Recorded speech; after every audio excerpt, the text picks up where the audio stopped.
Bueno, vamos a continuar en esta cápsula hablando con el fin del partido hegemónico y vamos a empezar diciendo que en el curso de los últimos años y particularmente durante el sexenio salinista, el régimen político mexicano ha sufrido cambios importantes que han llegado a alterar su naturaleza misma, pero todavía está lejos de perfilarse claramente la nueva institucionalidad que eventualmente se establecerá. Y al amparo de la bandera de la modernización, y en el marco del proceso de globalización de la economía, en México se ha ido implantando un modelo de crecimiento que es prácticamente la antítesis del que estuvo vigente durante los 40 años anteriores y que en 1980 dio muestras de agotamiento. El modelo neoliberal que finca su acción en la primacía del mercado exigió una reforma del Estado que implicó su repliegue como tutor por excelencia de la vida económica y social. Estos cambios han alejado al Estado mexicano del credo revolucionario que le dio sustento y legitimación, con todo y que la flexibilidad de dicho credo dio acogida a proyectos distintos como el reformismo cardenista o el desarrollismo alemanista. Para enmarcar estos cambios, el propio discurso oficial propuso la reforma de la revolución y la adopción del liberalismo social como nuevo cuadro doctrinario del régimen político mexicano. Paralelamente, la sociedad mexicana se ha transformado al calor de un largo proceso de modernización, tornándose más diversificada, compleja y urbanizada, y reclamando mayor participación e injerencia en los asuntos públicos mediante una gama más amplia de opciones de organización. En este agitado contexto, las elecciones, que tradicionalmente fueran rituales políticos de escasa significación, han cobrado centralidad a tal punto que se les ha erigido en factores clave para la definición del rumbo y hasta de la velocidad del cambio político. También las elecciones mexicanas, que tradicionalmente revelaban más del sistema político que del electorado, por su ubicación dentro de un sistema de partido hegemónico no competitivo, empezaron a hablar también sobre el comportamiento electoral, o sea, sobre las inclinaciones y preferencias del ciudadano. El voto cautivo corporativo propio del PRI manifestó su desgaste al tiempo que fue ganando terreno un voto de opinión, que es más cambiante y volátil, propio de sociedades más urbanas y modernas. La certidumbre sobre los resultados electorales, que es un rasgo distintivo de comicios de tipo plebiscitario, se dio terreno ante la interrogante, que es condición necesaria de una elección en el sentido estricto de opción. Lo que fue ocurriendo en el terreno de las elecciones repercutió notablemente sobre los partidos políticos, que encontraron respuesta a sus aspiraciones de erigirse en protagonistas de la escuela electoral. Pero las exigencias de la lucha comicial fueron empujándolos a adoptar posturas y estrategias cada vez más pragmáticas. Por otro lado, la apuesta a lo electoral sometió a los partidos de oposición a una carga de tareas y responsabilidades como preparar cuadros parlamentarios, tener mayor presencia en los organismos electorales, ejercer mayor vigilancia sobre las distintas fases de los comicios, que en buena medida sirvió para hacer más evidentes sus ineficiencias y precariedad, cuando no su burocratismo. Si bien es cierto que el espectro de partidos del sistema electoral mexicano ha sido plural y que a partir de la reforma política de 1977 se abrió al ingreso de nuevas fuerzas políticas, ello no redundó en un realineamiento partidario claro y continuo, porque fue un pluralismo meramente numérico y formal. Ahora, como mencionábamos en la cápsula anterior, vamos a seguir hablando un poco de la alternancia presidencial y más esto entre el PAN y Morena. Y podemos también seguir diciendo, porque ya hablamos un poco en la cápsula anterior, de la posición geográfica de México en el sistema internacional, que impone un desafío estructural a su política exterior, manejar las relaciones con Estados Unidos, si por un lado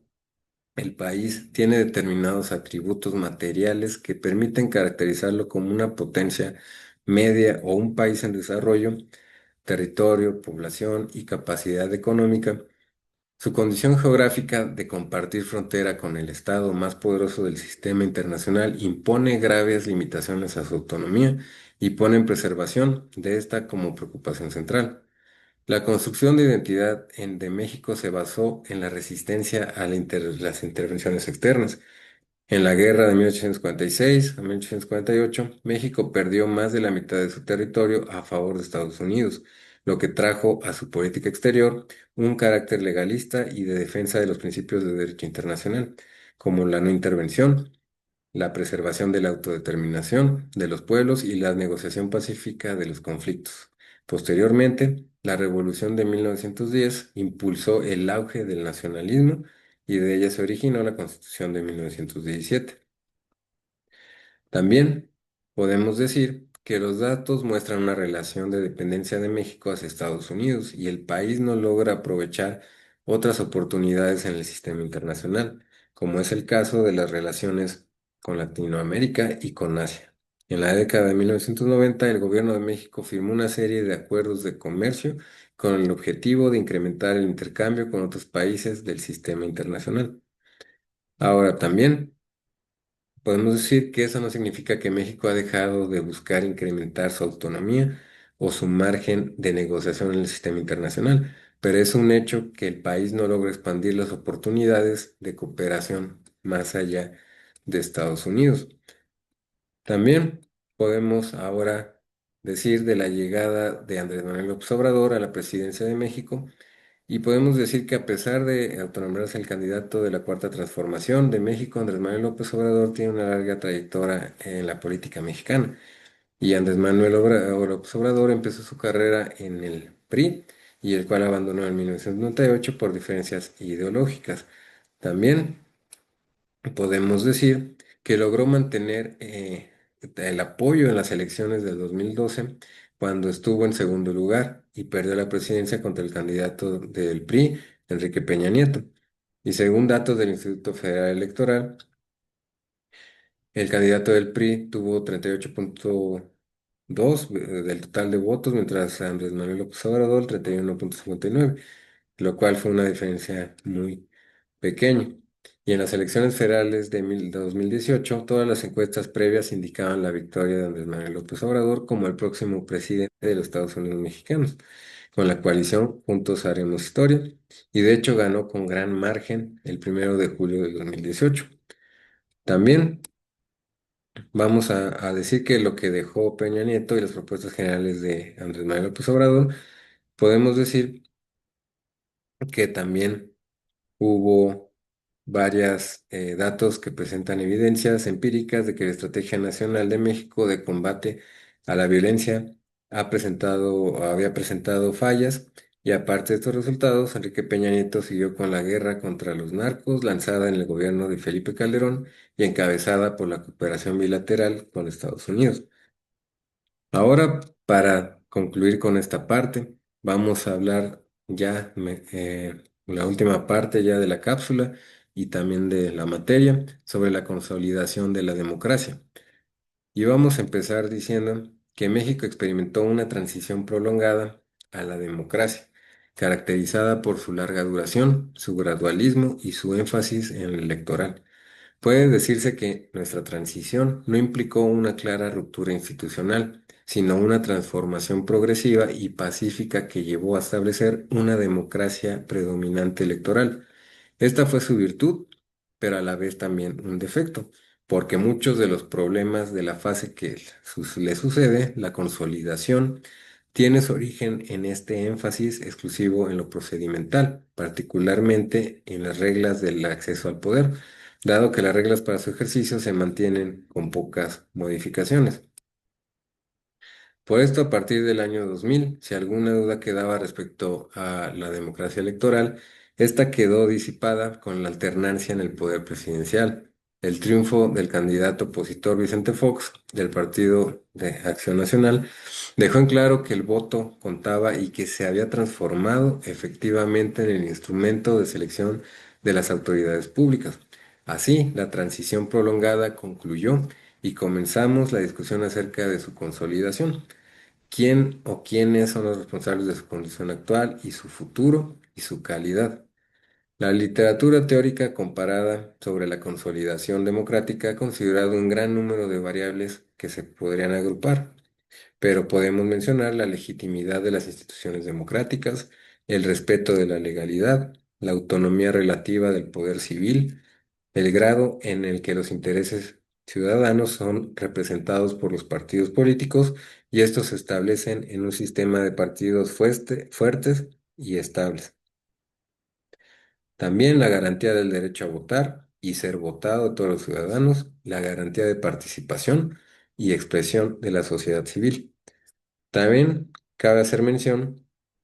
que el Programa de las Naciones Unidas para el Desarrollo presentó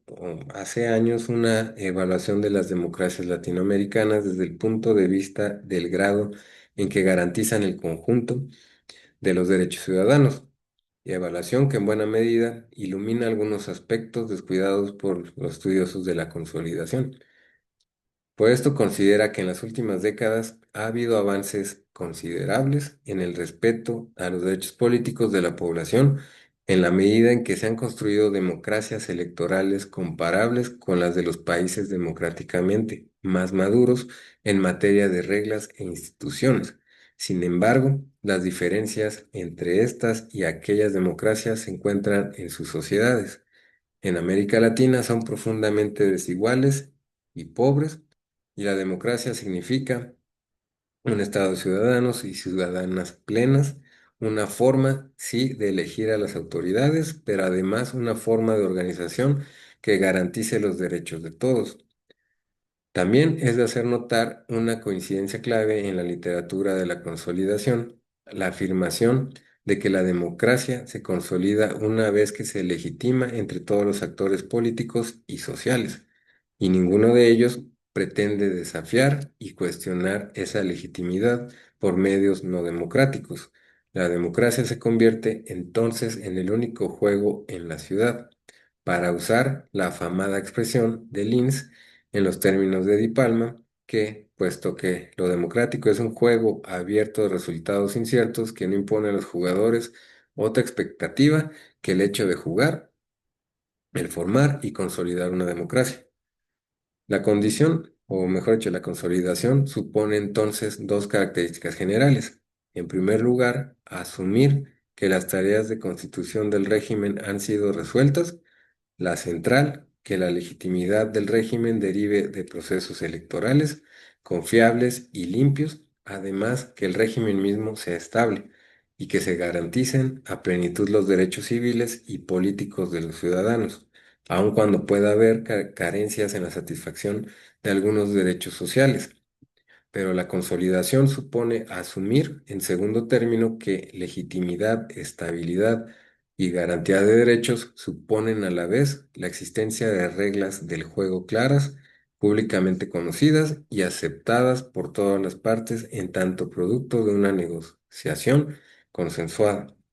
Y esto nos remite a la certidumbre constitucional, a que los actores políticos y sociales se comporten en un marco de reglas elaboradas y aceptadas por ellos que los habilitan y restringen en sus acciones en tanto establecen que está permitido y que está prohibido y eventualmente penado por la ley. Y hasta aquí concluiríamos la cápsula, la última cápsula, y también ya concluiríamos la materia.